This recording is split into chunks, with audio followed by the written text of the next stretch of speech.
In 2014, a Time magazine cover featured a full-length photograph of trans actor and activist Laverne Cox, with an accompanying caption that read, "The Transgender Tipping Point." Their cover story, Time Implied, marked the moment when transgender crossed the threshold of cultural acceptability. The cover story subtitle, "America's Next Civil Rights Frontier," suggested that the last next frontiers, presumably gay rights or even the Black Civil Rights Movement, had been eclipsed by the need to expand the possibilities of gender. Transgender cultural acceptance was thus positioned in a progress narrative in which concerns about sexuality and race had moved on to concerns about gender diversity. Transgender was not, as that story might suggest, a term only then breaking through to mainstream awareness. In their introduction to The Transgender Studies Reader 2, published a year before Time's Transgender Tipping Point, Susan Stryker and Aaron Z. Azira included a graph generated by the Google Books Ngram viewer that charted the prevalence of transgender between 900 and 2008 in Google's massive corpus of digitized and text-searchable books. The graph showed a hockey stick-shaped line that inflected sharply in the early 1990s and shot steeply upward through 2008. A new graph shows how transgender's prevalence rose even more rapidly between 2008 and 2019. Far from being a breakout phenomenon in 2014, transgender was already ubiquitous.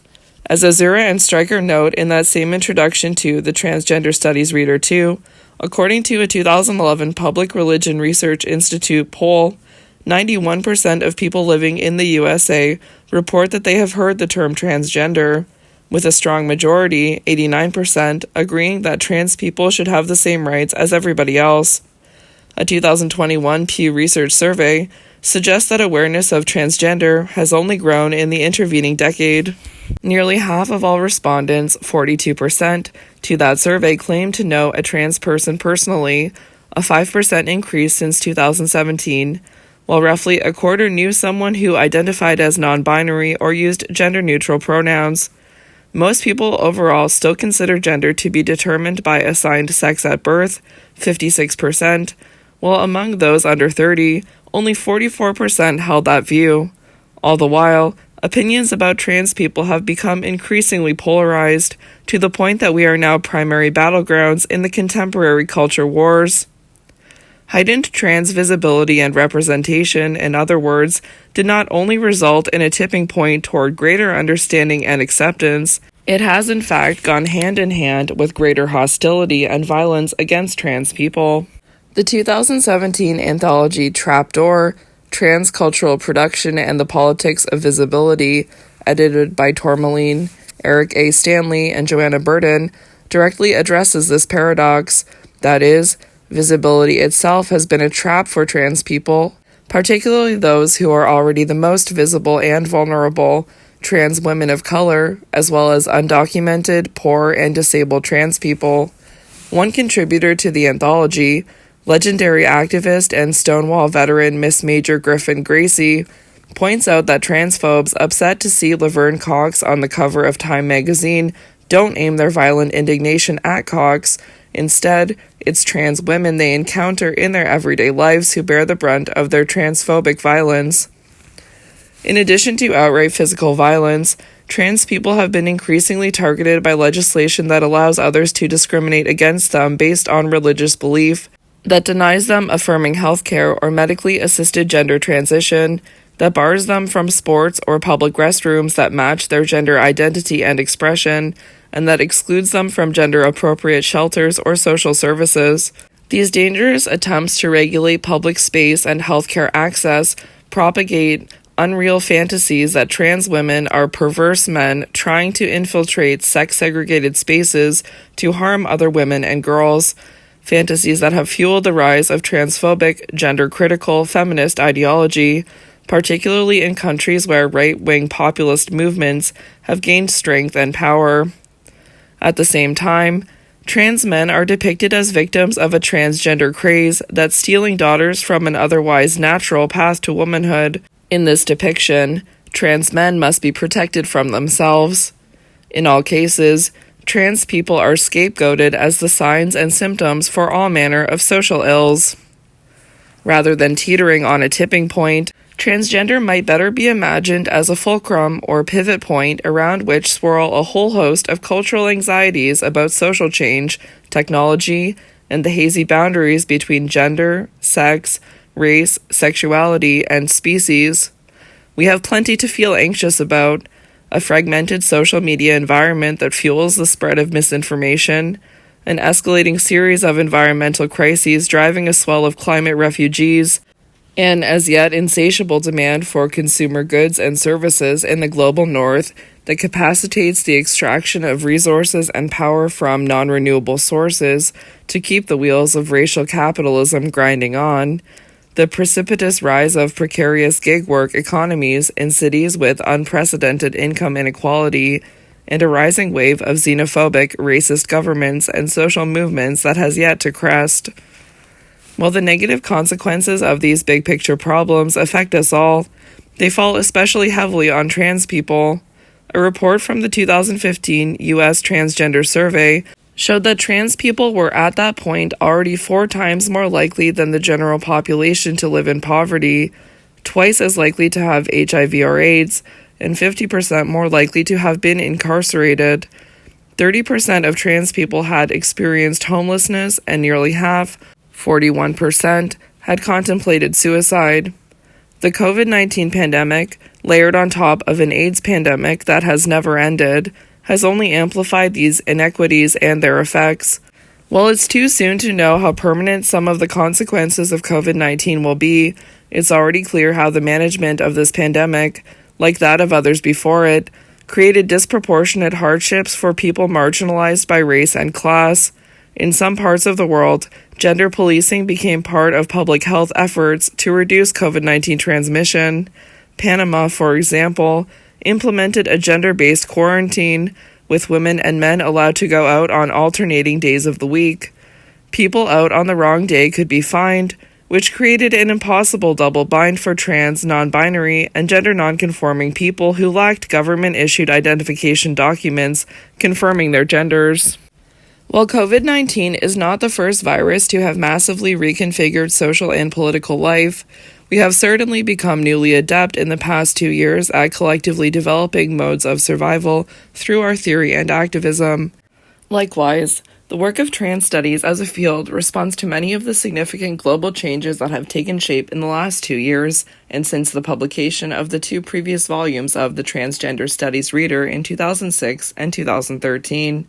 One of the biggest changes in the field of trans studies since the second volume of the Reader was published was the 2014 debut of TSQ, Transgender Studies Quarterly, a new journal for interdisciplinary cultural studies imagined as offering a counterpoint to the more psychomedical perspective of International Journal of Transgenderism, established in 1997.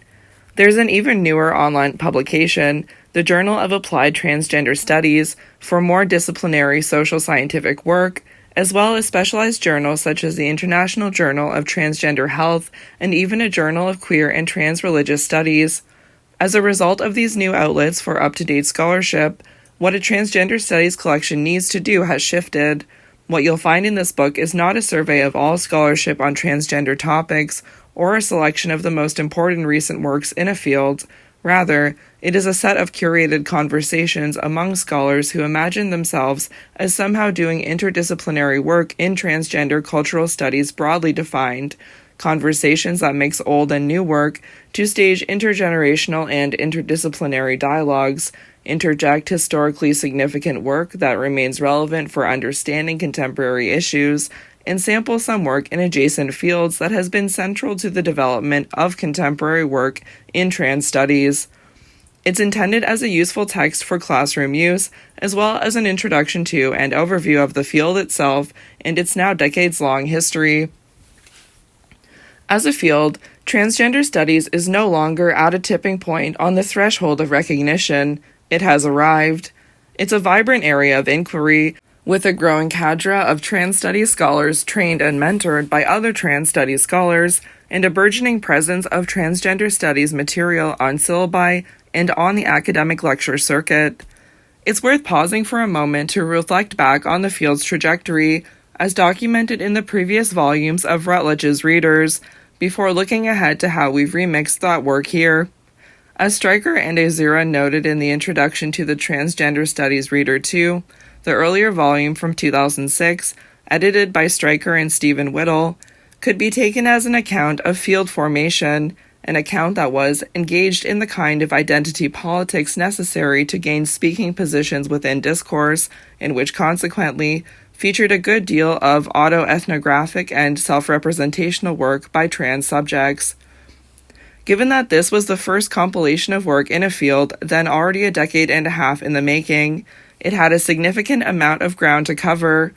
Its 50 chapters included material documenting how transgender phenomena appear in a wide range of contexts, from 19th century sexological research to early queer theory, to engagements with feminist scholarship, to visual and narrative representations of trans bodies and lives, to the importance of trans autobiography, to some field-founding essays that are still widely taught today and continue to inspire new scholarship.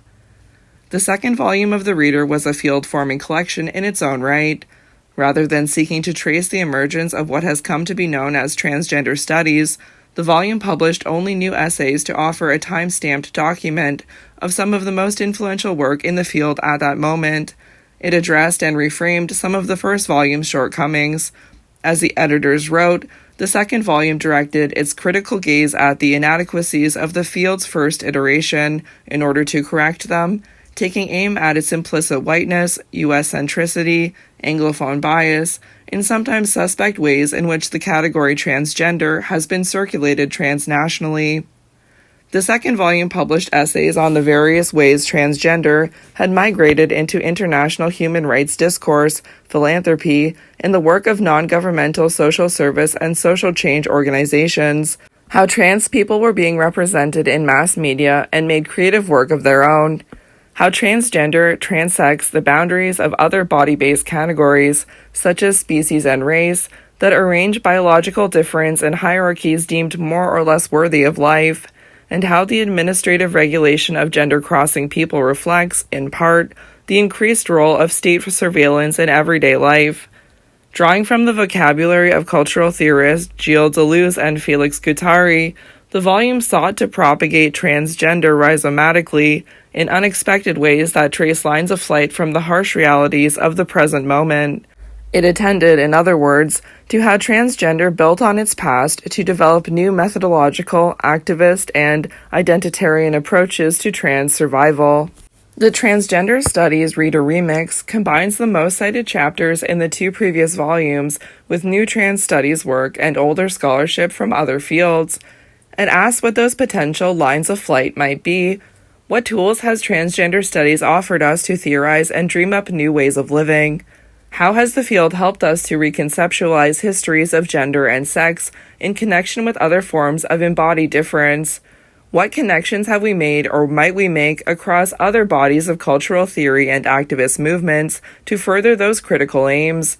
How can we think and live in trans ways that enable us to ethically function amidst a collapsing ecology, amidst a sea of retrograde populist nationalisms threatening to engulf us all? Much of the recent work in transgender studies seeks to develop trans as a mode of analysis.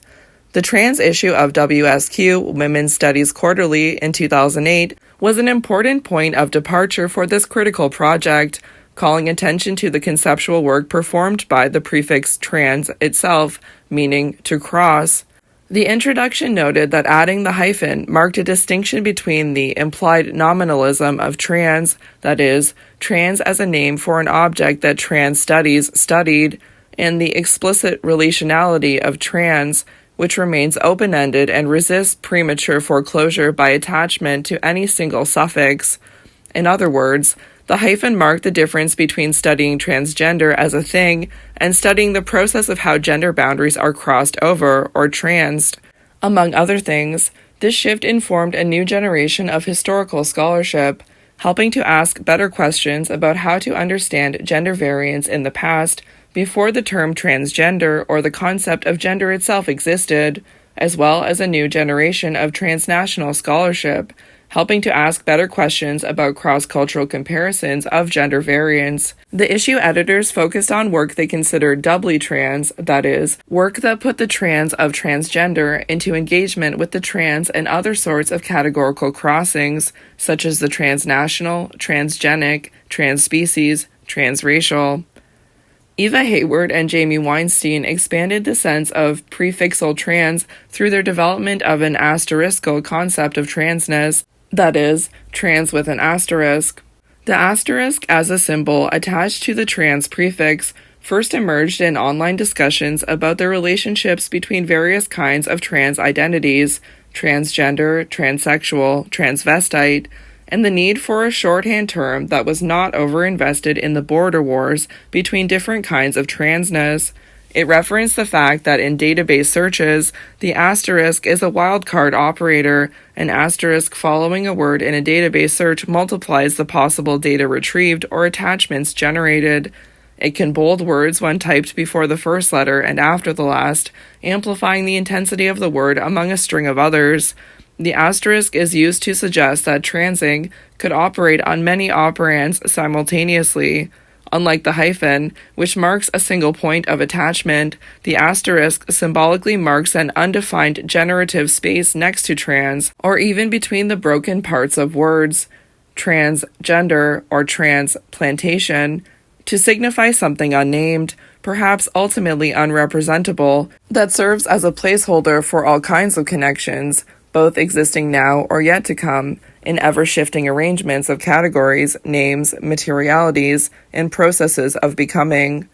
It suggests a space of generative possibility where ontology, the sense of being, might multiply and where new ontologies, enlivened by the possibilities of transing whatever suffix trans attaches to, might emerge.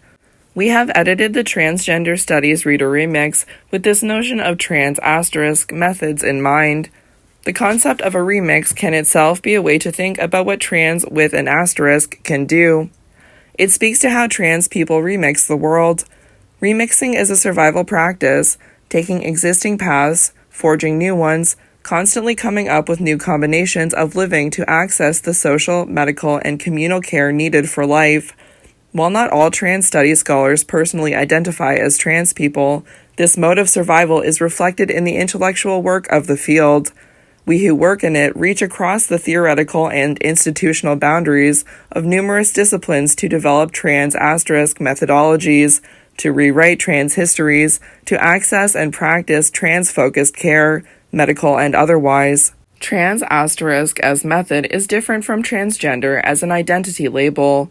Too often, transgender is merely co-opted into a neoliberal vocabulary of diversity and inclusion as the next frontier, or even a bridge too far, in ways that actually eclipse both the quotidian and spectacular forms of violence many trans people face. While some trans people may be more accepted into the fold of liberal models of inclusion, the vectors of race, class, ability, sexuality, and immigration status cut across embodiments to capacitate many shifting positions in relation to gender. That is, crossing socially constructed gender boundaries is not the unique property of a transgender person. Such crossings are characteristic of many practices of resistance, freedom, fugitivity, and disidentification from structurally oppressed positions within an ideological matrix, always intent on transforming difference into social hierarchy. Focusing on the non-identitarian features of transness as a concept or logical operator that cuts across how all the categories that rank and order life function, e.g. sex, gender, race, species, the human, and the animal, enables their remixing in ways that can lead to other, potentially better, ways of living. A remix also evokes being in a club, feeling the pulse of new rhythms and unexpected twists on old beats vibrating through one's body, hearing lyrics lifted from one work transposed over the instrumental tracks of another, noticing how sounds are sampled and looped to interlace novelty with nostalgia. To experience a remix is to experience the simultaneity of the familiar and the fresh, to look back and sense previously unrecognized synergies while remaining open to the potential for the unexpected. It is to inhabit the different temporality of a nonlinear space-time. That's what we aim for in this Trans Studies remix. We invite readers into a conversational space-time spread out over decades, where some old-school tracks sound different than they did back in the day and lend resonance to contemporary sounds.